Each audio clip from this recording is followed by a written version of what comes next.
And welcome to the Port St. Lucie Business Club's monthly live stream. We're going to give it a minute or so just to make sure that everything is working.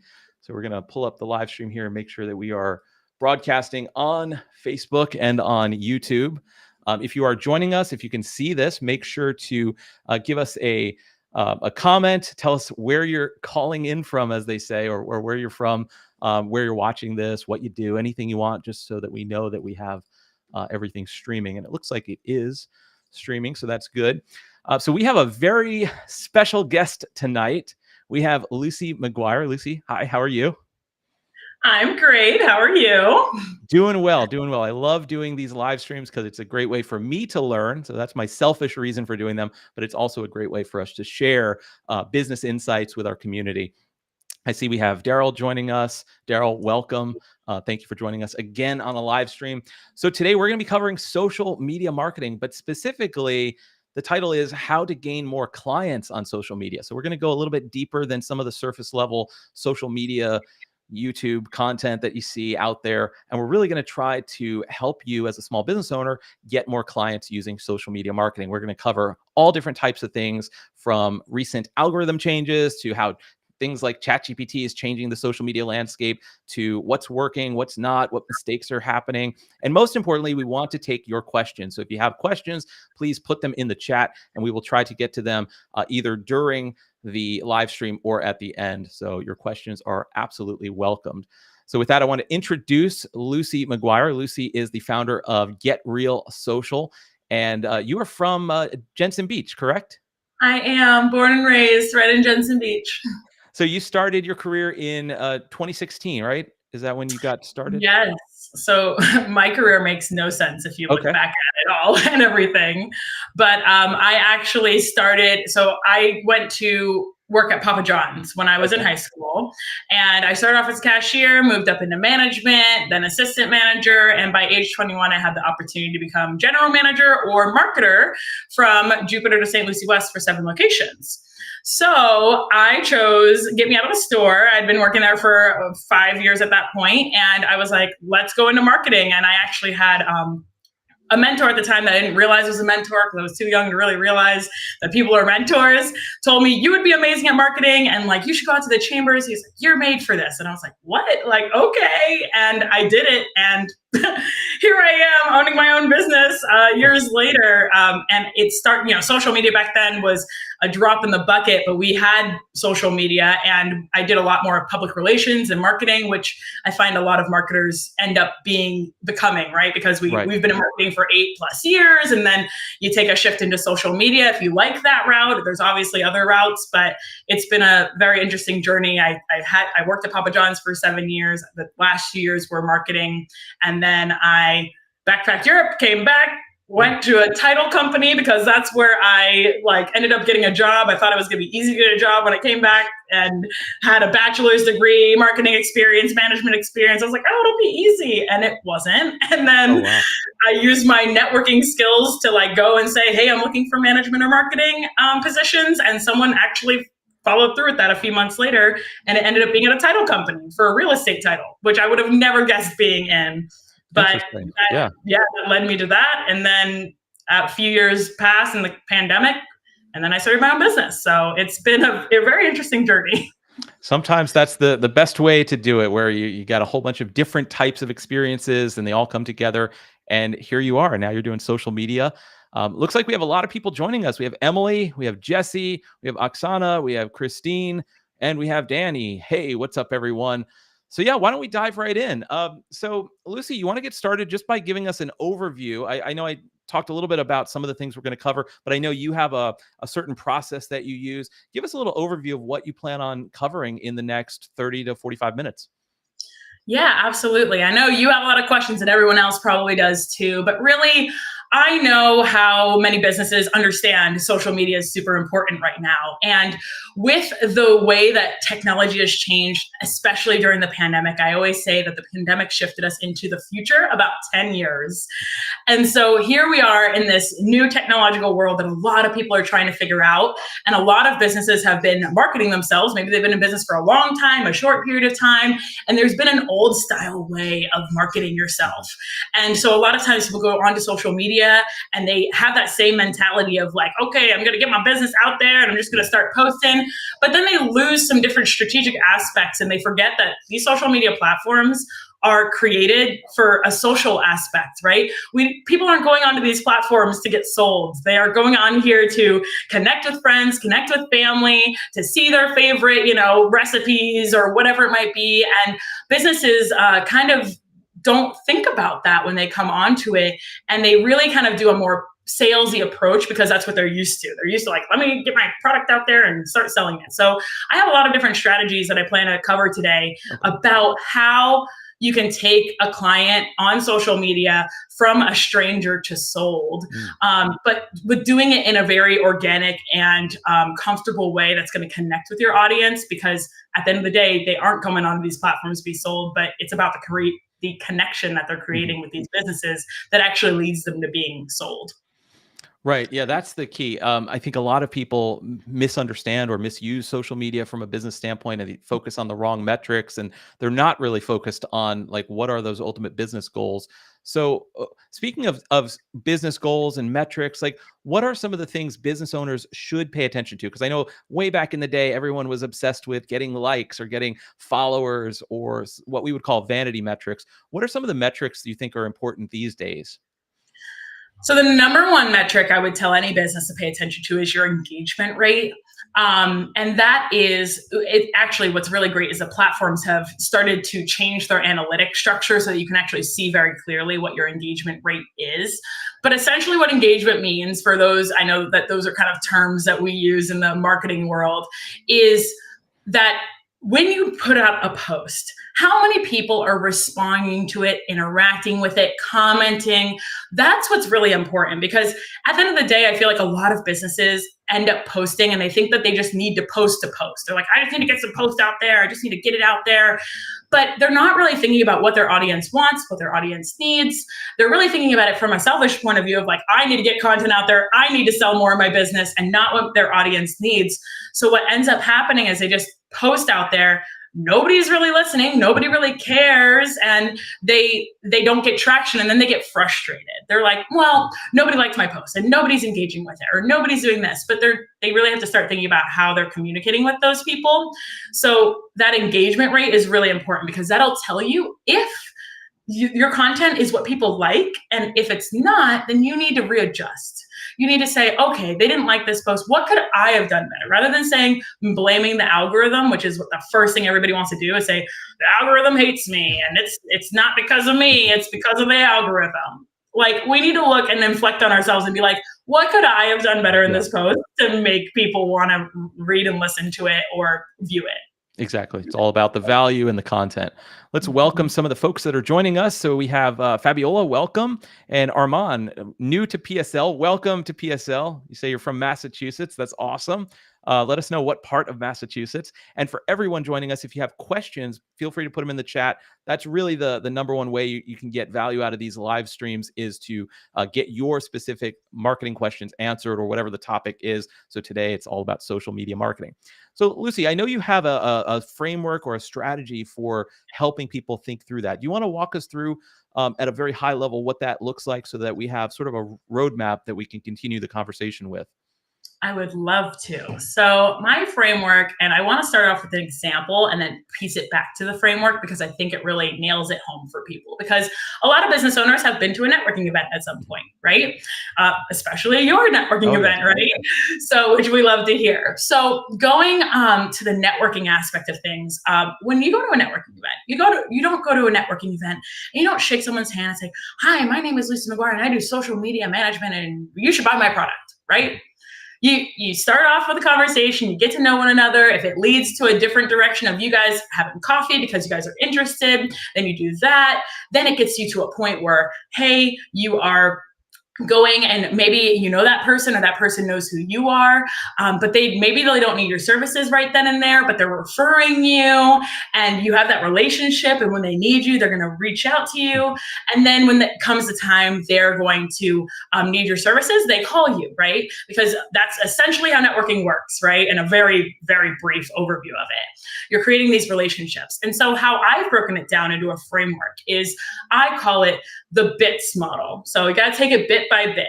BITS. So the B is brand awareness. People can't do business with you unless they know who you are, right? So when you go on to social media and you start to post on social media, if people don't know who you are and they don't know, like, and trust you, right? That's what you're trying to create on social media. It's like an extension of networking. And so that brand awareness is you posting about what you do and what value you're bringing and creating that value. It's getting your content out there in a way that isn't salesy, but telling about the story or the personality behind what you're doing as a brand, right? So that's the first step. You just have to get them to know who you are. But then what happens on social media, just like the coffee date that you would go on with someone that you meet in person, is they go to your profile. So if you create an engaging piece of content and then they're like, oh, wow, that was really great. I really enjoyed that. Or I learned something from that. What are they going to do next? They're going to either like, engage, comment, which the algorithm picks up on, or they might even take the step of going to your profile and being like, who is this? Or what is this business? And what can I learn more? And then they go to the follow button, right? But they just came from that brand awareness stage, right? So they're brand new, they're following you, and they're like, I want to hear more from you.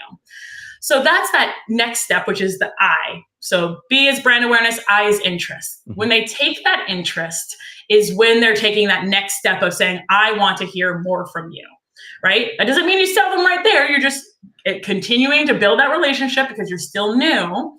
But that interest is that second step. After that is the trust gain, just like I was talking about, where you're at that networking event and people know you and they might be referring you and they've never used your service, but they have gained enough trust with you that they believe you are with full confidence that you are equipped to handle whatever it is that you sell. And so that is that third step.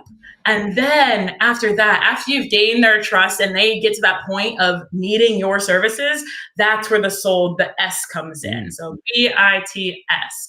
And the sold comes in by you staying top of mind to them, continuing to build that relationship and continuing to stay in front of them on social media, because it's a really great way to get in front of hundreds, if not thousands of people by posting one piece of content or multiple pieces of content. That is, in my opinion, the best way to bring them from that stranger to sold. But a lot of businesses think it goes from brand awareness to sold. And they're just like, that's it. And they're like, I posted, they should know who I am and they should trust me and they should buy from me. And that's like it. And so that's where I see a lot of people aren't focusing on the middle of just building the relationship, because at the end of the day, it's all about cultivating conversation. If you get anything from this, that's what it should be. That's important. Trying to create a conversation. And that's the hard part, right? It is. It can be. And a lot of businesses, they struggle and they say, I don't know what to talk about, or I don't know what to say. And I'm like, listen, you talk about this every single day. And this is your business, right? So you started this business. You didn't start it just because you picked up and found a random topic you wanted to sell on. No, like, you have a passion for this. You're talking to people every single day. And so I always tell people, like, start off with, what are people asking you right now? If people are asking you questions and you get the same question twice, tell people, take that, create a video on it and talk to other people about it, because that is what will help you to create that conversation with other people. And you're answering the question, because if two people or more have it, other people have that same question. Exactly. And speaking of questions, we're here to take your questions. So if anyone has a question about social media, drop it in the chat. See, we have James joined us. Welcome. And No joined us. And Armin, so you're from Quincy. Awesome. Well, St. Lucie, I'm sure you're going to love it here. It is a rapidly growing area. So while we wait for some questions to come in, why don't we talk about Daniel's comment? What's that? Daniel's comment. Are we not just supposed to sell products 30 seconds after meeting someone? Right. I mean, obviously. Right. Exactly. That's the worst thing to do, possibly. But yeah, that's what happens all the time. So I think the elephant in the room is AI and ChatGPT and all this AI content that's flooding the not just the social media world, but in marketing, with SEO and with content creation and copywriting. It's just becoming something that we have to leverage, something we have to deal with. Where does that fit in with the current state of social media when you're looking at all the different opportunities out there and the tactics and the strategies? Yeah, what is your take on how AI and ChatGPT is influencing that? Yeah, so it's a huge piece of it. And I go to a social media conference every single year out in San Diego that is super valuable. And I always look at the trends of what they talk about. And this last year, just a couple months ago, everyone was talking about AI and how they've implemented it. The biggest creators, the biggest mouthpieces of social media across the world were talking about it. And it has definitely disrupted things, which I think a lot of people are a little afraid of, and I get it. It can seem like a lot, especially with the power that it can do. But I do want to remind people that with AI and how it will become integrated into our daily lives, that AI is not out to replace people. AI is better with humans. So I think when people think of AI, they think of it as a replacement tool. They're like, it's going to replace me, etc. But I want you to think about it like this. Like, you will not be replaced by AI, but you will be replaced by someone who knows how to use AI. And so it's not AI or human, it's AI plus human is the key. And if you can see that this is like the beginning of when websites first came out. People were super like, no, we're not going to need a website. You're crazy. No, that'll never catch on. People were very skeptical. We are in that exact same phase right now with AI. And if I can encourage you to do anything, it is to at least find at least one, maybe two tools that you're comfortable with delving into a little bit and start to implement it, because it is going to become one of those things that it's rapidly going. Last year alone, over 100,000 AI apps came out. Like, wow, it's insane how quickly it is happening. Yeah. And so the boat is going to leave you if you don't jump on it. So I always like to tell people like that, especially with social media. So with social media, you're going to see a lot more of AI-driven content, so content created completely with AI, but it's never going to take away, in my opinion, the fact that there's a human behind that creating that, and that you could be integrating. There's some really cool ways that you could be duplicating yourself to create content, like with you and your your body. I've done an AI course on that. It was really, really intriguing, and seeing people's faces, they were like, "What did you just do?" Crazy. Yeah. Even just knowing that it's not just a tool. It is not a tool. It is like you're communicating with something. And so when you look at Microsoft Word, that is a typewriter, right? But ChatGPT is a writer, right? So you have to have a communication with with this new tool. I don't like to call it a tool because it's much more than that. And just utilize it in your business, but realize that you need to continue to put that human touch into what you're doing. Because I can tell you, if I see a post that is directly copy and pasted from ChatGPT right now, I can tell. You can tell. And your audience can tell too, just with a crazy amount of emojis. It's using words you don't use. You know, you have to get it. Yeah, it'll get easier to tell. It's like intuition almost. You can just get a sense for it. And it's only been a year really that it's been out. So imagine as we are much more comfortable with AI, it'll be much easier for a human to detect AI. And there's tools that can detect AI content, but it's still, I totally agree with you. It's a tool to leverage. I like using it where I'll come up with an idea for a piece of content, but I'll use something like ChatGPT to really flesh out the specifics of, what specific points within that idea I should cover. And so I think it's all about a balance. Great way to like word dump into. Like sometimes if you just need to like get some ideas, like I'll word dump into it. I'll be like, this is what I'm thinking. And I'm like, make it sound better. And then it can shape up your ideas and give you a starting point. I always tell people, like, don't take it just word for word what it's saying, like use it as a starting point. Yeah. Looks like we have a great question from Christine. And Daryl wants, he agrees. This is a question we should cover for sure. So Christine says, you said engaging profile. Should we have a lot of info on our profile? What do you think?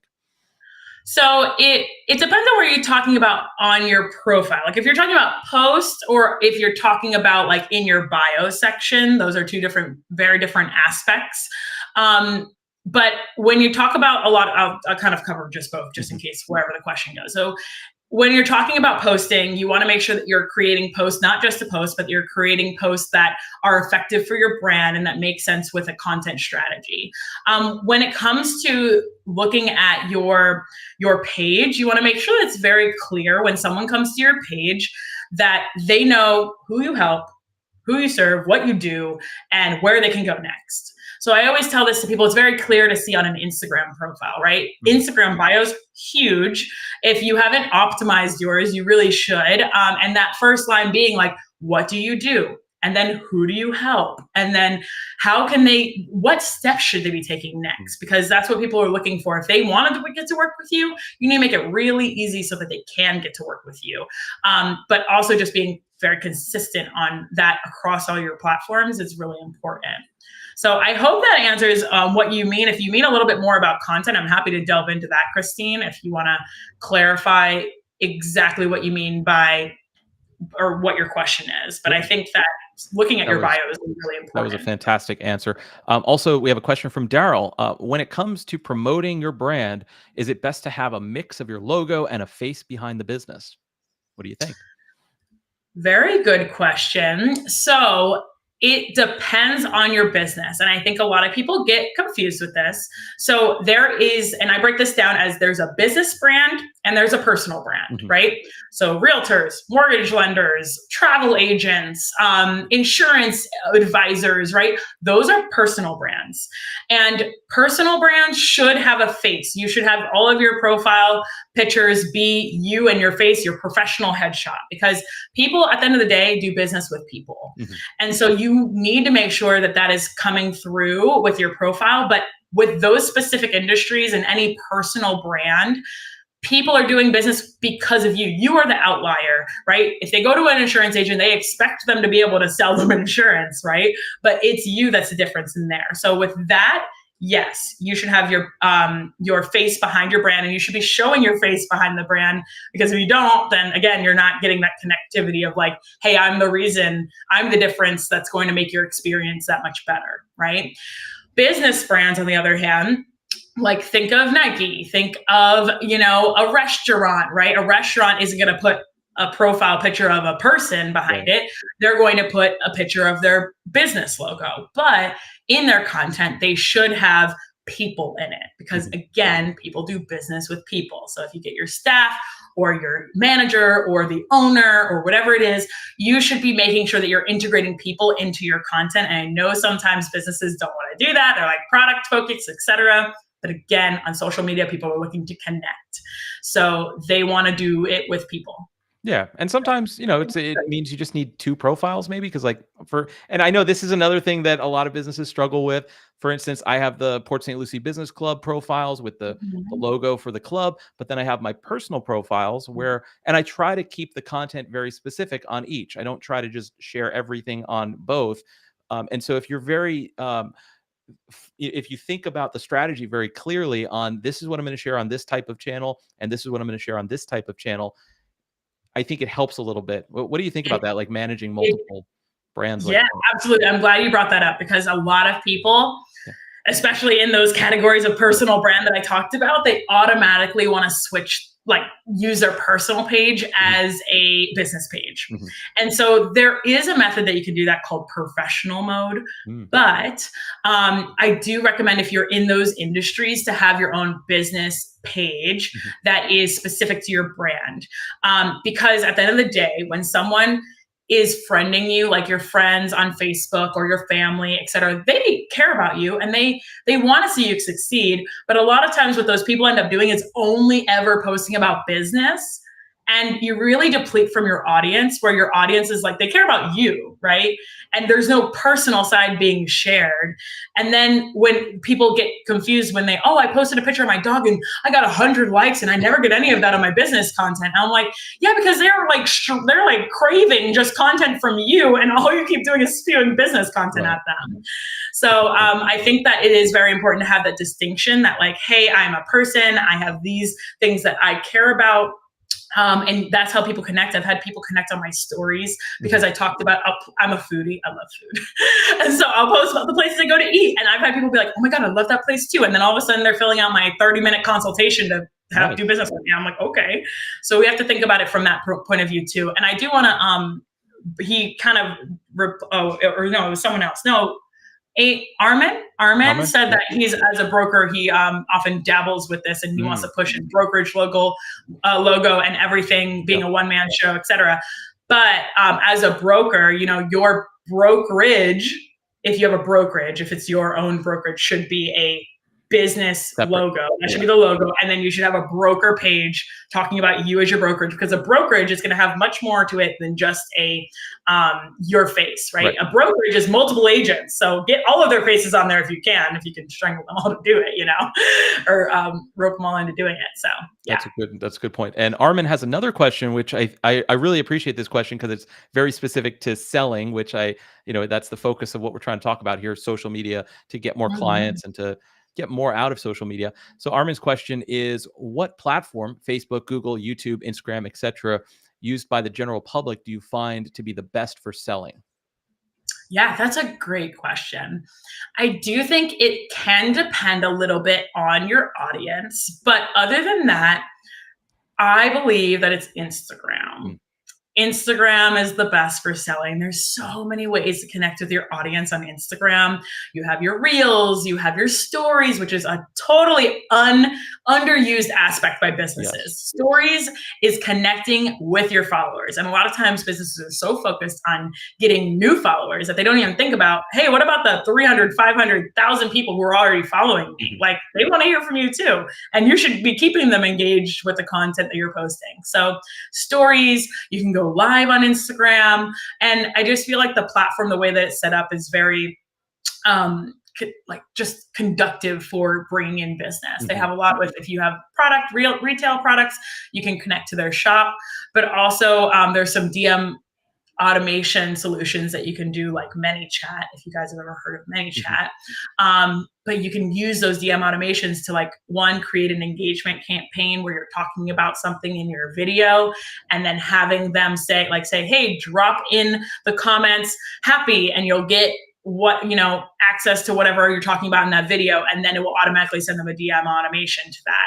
So that's a really great feature with Instagram. It works for Facebook too, but Instagram just has a really unique way that their platform is set up to be able to communicate with your audience, and they're continuing to push out more opportunities with some of the channels that you can create now. You can create a channel just for your audience, etc. So yeah, and I totally agree with you there. Instagram would be where, if I had to pick one platform, especially for a local business, I feel like local business happens on Instagram.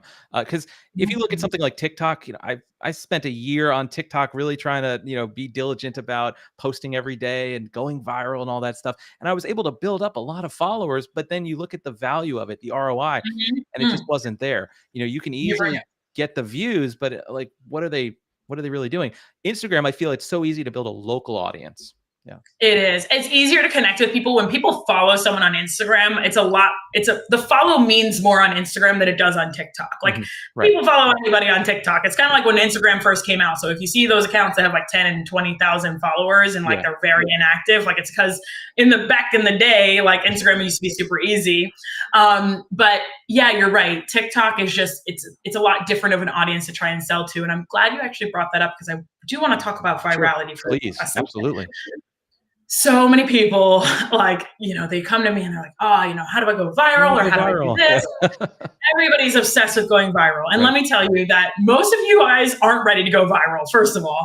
Second of all, a lot of the content that would go viral, because some people are like, oh, well, I posted a video of my dog and it went viral. Listen, that isn't going to help you in your business. If you posted a video about something that has nothing to do with your business and it goes viral, that's all those people care about. Right. They don't care about your business. They care about the dog. And if the dog isn't what you're selling, then they don't care. So when we think about virality, we have to keep in mind that we are businesses at the end of the day. And yes, that can really help in boost your business up a different level, but that should never be the goal. Again, if you have 1,000 followers, you connecting with 1,000 people is a lot. Yeah. I have people tell me all the time that they're like, oh, I only have 300 followers. I'm like, if you put 300 people in a room, that's a lot of people, right? You're going to be a little nervous to be on that stage. So we need to stop looking at these numbers as, like you mentioned earlier, vanity metrics. and more look at them as people, because if you have 1,000 followers and you have 1,000 true followers, that's what they say is like the number, right? Yep.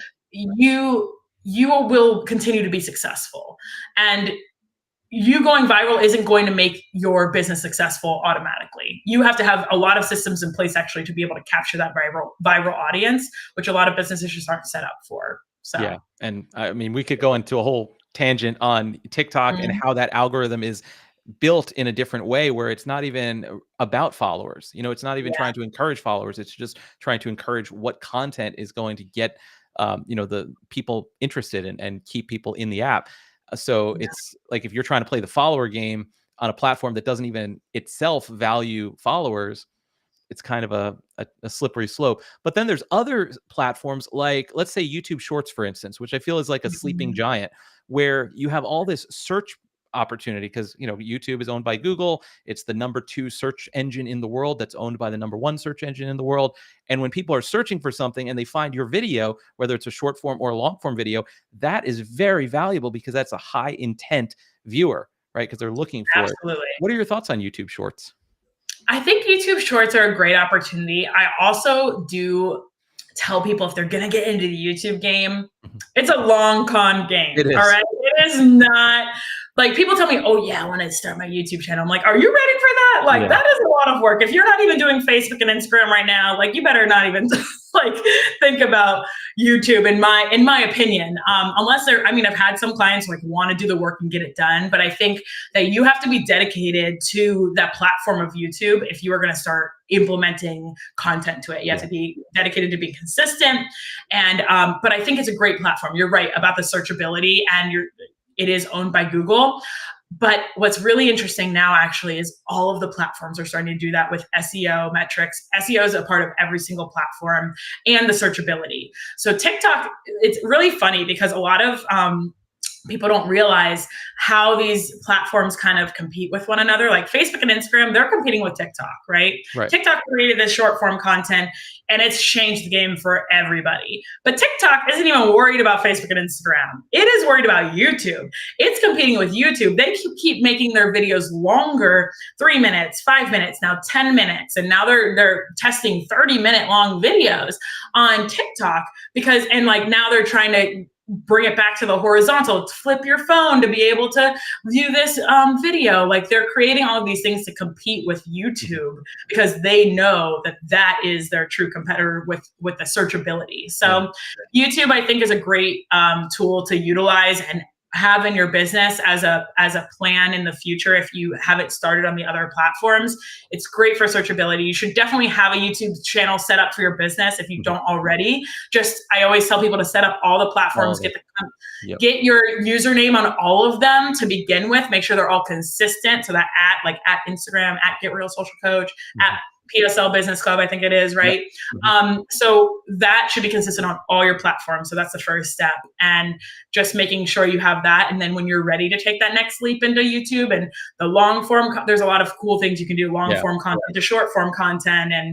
And it just takes a lot of time. I love that you mentioned that. Yeah, it's definitely it's a separate journey, but it could be very worthwhile for a lot of businesses. Maybe we'll do a live stream just on YouTube in the future, because there's so much we could dig in to that with long form versus short form. So we won't go there because we have a lot of questions to get to. I want to get to a lot of these. So Danny is our sponsor for almost all of our events, and he's sponsoring our next networking event, which is on Tuesday. I hope everyone is coming out on Tuesday at 6. What is it? 7. I can't even. I think it's 6 p.m. It's in Port St. Lucie. All the information's in our Facebook group. But Danny is the owner of DB3 Financial, so he's a financial advisor. And his question is, how would you approach creating a cohesive identity across social media platforms? What do you think, Lucie? Yeah. So kind of what I was just saying right there, right? With your username being one of those. I actually do these a lot in my deep dives that I do because a lot of businesses don't have them set up properly. But making sure that your cohesive identity across all these platforms, you have the same clear profile picture that is readable if it's a logo, not cut off if it's a logo, but also if it's your face, you need to make sure that it's a really good headshot of you, making sure that that's consistent across all your platform, making sure that when we set up your YouTube and your Facebook pages, like the banners that are on them, that's consistent from your YouTube to your Facebook channels, that your messaging on your bio is consistent on your Facebook bio, mini bio that you have on your page, and on your YouTube and on your Instagram and on your TikTok, that's the same, that it's clear and concise to who you're speaking to. And that will help create that when someone comes to that page, they know it's the same brand, right? Because I see a lot of people like have different profile pictures on each of them or whatever, if they're personal brands, etc.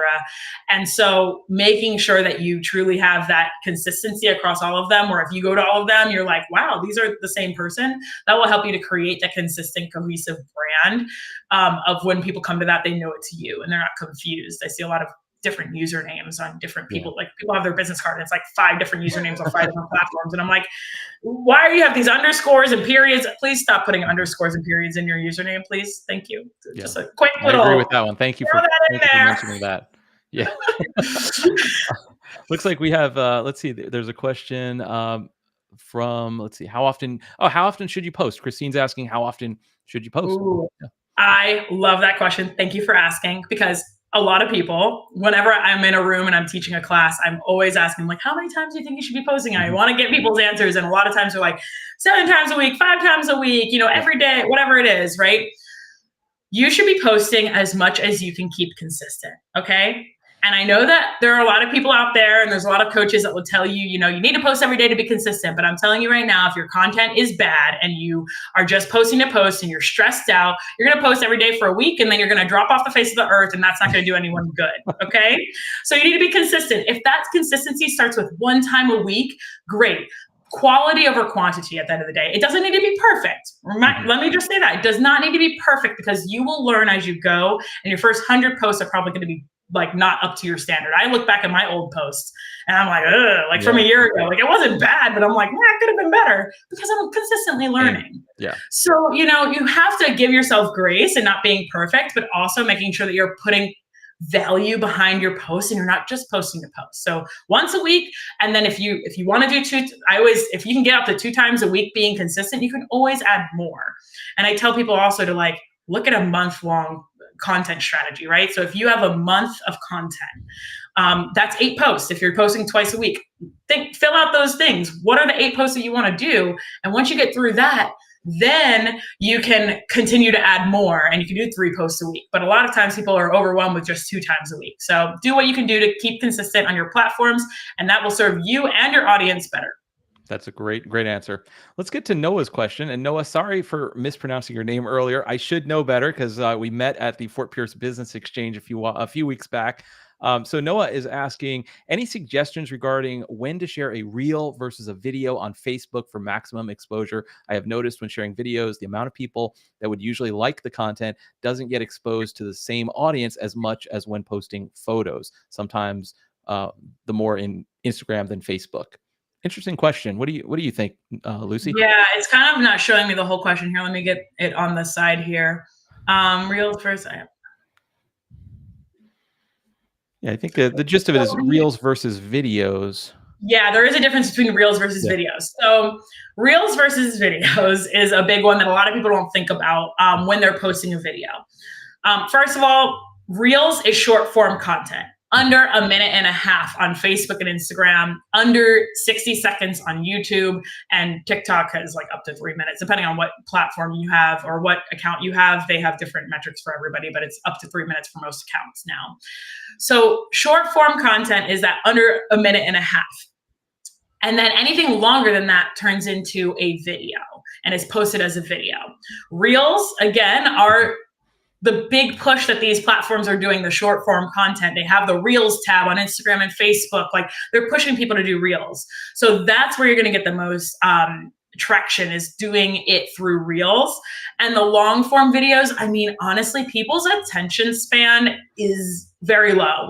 People don't have the attention span to watch more of a video. And if it's a longer video, 1.5 minutes can actually be a long period of time if you actually sit there for 1.5 minutes and keep someone engaged for that portion of time. So what I would say is, make sure, if you have a longer form of content, see if you can snip it down to that short form content, or take out pieces of it, like the really good parts. it actually kind of brings up a really good point I wanted to make sure I said. Stop introducing yourself in the beginning of your videos. Please. Thank you. Yes. Stop it. They don't need to know your name. Like, if they need to know it, they'll go, your name's probably right there at the bottom of the personal page. Nobody cares, right? That's the truth. Hi, good morning. How are you? Like, they're having like a whole conversation with themselves in the beginning. And then that's really bad for watchability when they're rewatching it, right? So you're wasting 10 seconds right there, because guess what? The most important aspects of your video are the first 3 to 6 seconds. If you don't capture them in that first hook, they're gone. And then you've lost their attention. So if you're like, hi, my name is Lucy, it's so good to be on here today, then they're gone and you've lost their attention. The people who like you or know you already are going to stay maybe, but that's not what you're trying to do. So just stop introducing yourselves, just get to the point, create a hook in the beginning that tells them exactly what they're going to get, and don't waste their time when you're creating that video too. I'm so glad you mentioned that, because that's one of my biggest pet peeves. I have 3 big pet peeves when it comes to like short form content. One is music being too loud. The other is the intros and just wasting those first few seconds of, hello, my name is Nicholas from the Port St. Lucie Business Club. No, it's check this out. Like, I did a video where I was pointing to a sign in the background. I said, hey, you know what sign that is? It's just a, it's a way to get people pulled into the video and then just get into it. I know Christine is still on here. So like when Ben does a video for Ben's pest control, you could point to a beehive and say, hey, look at these bees buzzing around. That's a great way to start the video versus, and I'm not saying you do this, but versus if you were to say, hi, this is Ben from Ben Pest Control with the pest control tip of the week. You get right into the meat and potatoes of it. And then you can always circle back mid video or towards the end and say, this has been your pest control tip of the week. I'm Ben, give us a call, things like that. So it's that initial hook is so important. And then my third pet peeve is when people just talk about themselves and there's like no value, it's just selling a product, selling a service. But I think we've all seen that happen. Do you have any pet peeves? I hope that people aren't continuing to do that. They really need to switch their mindset, right? These are people that just want to connect. They don't, they're not on there to be sold right away. Yeah. Let's see. We have a question from James. What's the best way to grow your Instagram followers? That's a really great one. So I would say one, consistent posting is going to help you a lot. Creating a strategy so that you can get an actual plan behind what your content is about, because if you just kind of fly by the seat of your pants, you're not gonna really, I'm not saying that you can't have successful content, but having a strategy is really going to help you to lay down the foundation of, hey, what is it that I'm creating that is valuable for my audience, and how I can help them, continue to help them, and showcase what we do and our expertise with that. And I would say make sure you're doing videos and reels. Like, that's really the best way.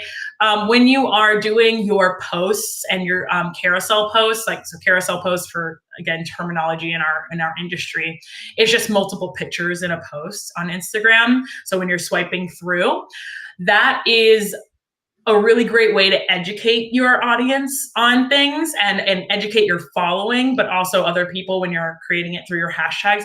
Reels is a really great way to get in front of new people, right? So your reels are more likely to get in front of new people, and then your stories are just for your audience. So you have to know which pieces of content are going to reach which part of your audience, and reels are always known for getting in front of new people. But again, just like we were giving some tips, you want to make sure it's effective videos and that's going to speak to your brand. Just like I was saying with the BITS model, the brand awareness, interest, you want to get them to the interest point. You want to get them to where they're like, oh, wow, that was so valuable. Like, who is this person? I need to go to their profile and learn more about them and follow them. That's how you're going to gain that new following. And just don't forget about your followers that you currently have. And I like Danny's like, just buy robo followers like all the other influencers, because we know that's what they're doing. But no, don't do that. Can I just say something about that really quick? Because it gets me when people are like, oh my gosh, I love the content this one person posts and they have like 20,000 followers. And then I'll be like, oh, what stuff? Like, what is it? And I'll go to them and I'm like, they have 10 likes on their post. No engagement. 20,000 followers and only 10 people like your post. If I get more likes on my post than you do, like, I'm not impressed. Right. Like, like you said, it's 1,000 true fans. That's what matters. It's the quality over quantity. Absolutely. Let's see. We have a few more questions here we'll try to get to.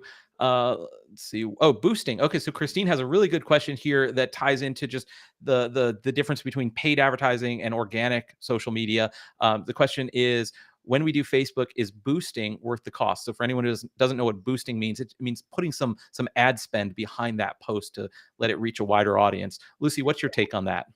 I love that you asked this question. Thank you so much. So let me just explain really quick the difference between organic and paid ads before I get into it, because the boosting is definitely something when business owners go to it, they think they need to spend money on social media and they're like, oh, I need to put ad dollars in it. I get it all the time, but when people realize that I focus on organic social media content for my clients, they're like, oh, wait, what? Like ads, they just kind of are taken aback a little bit sometimes because they're just so focused on the ads and like getting clients right away. And they're just like kind of wanting that straight to the finish line, like we were saying with the model that I was mentioning. So with paid ads, it's you forcing yourself in front of people, right? Like I always describe it as like, it's when we're going through our Facebook pages, like, and you see an ad, a lot of times you're like, oh, get out of it. You're like swatting it away, right? But with your organic content, you want to make sure like it takes people engaging with it organically for it to actually grow. And that means people actually care about what you're posting and they like what you're posting. They want to continue seeing what you're posting. And I find that more valuable than an ad, right? I'm not saying that there's not a time and place for ads, because there definitely is, and both done very well can bring a ton of business into your business.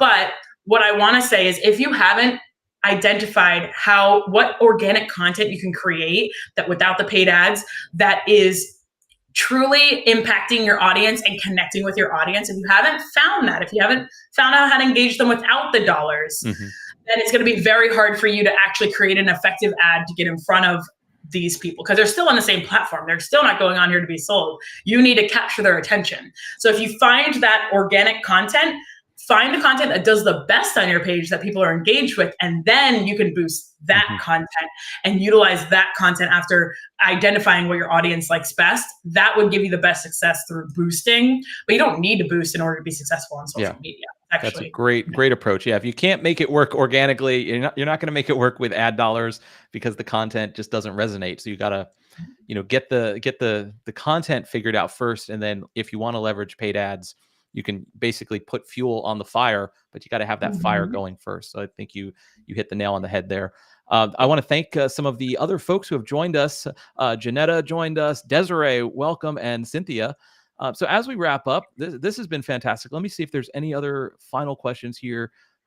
Danny says, does having pine trees and statues in your background help with viewership? I think so. Yeah, it's a strategic. I'm testing what's going to get better viewership, the pine tree and the statue, or one or the other, or neither. We're going to identify where your eyeballs are going, whether it's the statue or the pine tree next. We're going to do some through AI. Yeah, but this has been great. I mean, just based on the questions, I think we've probably covered more questions on this live stream than any of the 5 or 6 live streams we've done in the past. So I know we it wasn't as structured as some of our previous ones, but this is why we do live streams. It's to get your questions. So Lucie, can you tell us more about how people can get in contact with you, where they can follow you, how they can work with you, all that good stuff? Absolutely. So my username is the same on all my platforms at Get Real Social Coach. You can find me, you can follow me, you can message me anytime. I'm always open to questions. And I have a lot of courses that I do. So I have courses, online courses you could take today if you wanted to get started on at getrealsocial.com. So www.getrealsocial.com. You can find out everything that I have going on. I have a group coaching that I launched at the beginning of this year that has gone really great and is a really affordable way. I made it an affordable way for businesses to be able to get that content and help and accountability for posting through the strategies that I've been learning over the years, and just helping them in a DIY type of way for them, because I know a lot of times when people come to do social media management, which is another thing that we do, they are a little bit overwhelmed with how much it can cost, because it does take a lot to be able to create really consistent content that is really great for your audience. And we put a lot of time, heart, and energy behind it. So I'm always open to a free consultation. We have free consultation right on the getrealsocial.com. If you ever want any questions, or if you have ideas of how you can make it more integrated into what your business is, or you need help, we're always open. And we have, like I said, on that website right there, you'll be able to see all the courses we have. And I host free webinars every single month to help you guys a little bit and just help you along the way with different topics. Awesome. I will share some of the links. I just shared your Instagram in the comments, and after this, I'll go back and put some more of the links to your other websites and all that stuff, so people can get in touch. But I encourage everyone to follow Lucie. Out of everyone I've met, I've been doing marketing since 2009. Lucie, you are just a wealth of knowledge. It's incredible. You cover every question flawlessly. You always have the right thing to say, so it's very impressive, and I appreciate that. I want to thank Jesse for joining us. I want to thank Fabiola for joining us, Oksana, everybody. Thank everyone for the questions. You can also RSVP to our next event, which is going to be a live networking event here in the Treasure Coast. It's going to be in Port St. Lucie on Tuesday night, 6 p.m. And it's going to be a lot of fun. Pizza, crepes, music, drinks, games. It's going to be indoors, outdoors. It's in front of Cam's Pizza next to That Crepe Place. And Janetta from That Crepe Place is here in our audience. So it's going to be a lot of fun. So RSVP, it's going to be a good time. And then if you're not in our Facebook group, definitely join the Port St. Lucie Business Club's Facebook group. We have 3,200 members. We have active discussions every single day. And that's really the best place to stay informed on everything that we do. So I'll give you, Lucie, you get the last word. Any final thoughts, tips, anything you want to share with our with our viewers before we go? Yeah, don't be afraid of video. Don't be afraid to get your business out there. You have something of value to share. Don't let yourself discourage yourself, because you have value. And if anyone ever tells you you don't, like, go get new people to be friends with. I'll be your friend. Love it. So you guys can do it. We're not special, right? We all started somewhere. We all started off with not knowing, and you can do it. And I love, Nicholas, that you are doing these live streams to really truly educate our local business community, because we all don't know it all, and that's okay. So you all got it. We'll figure it out together. Yeah. Awesome. Thank you, everyone. Thank you, Lucie. Have a great evening, everyone. Take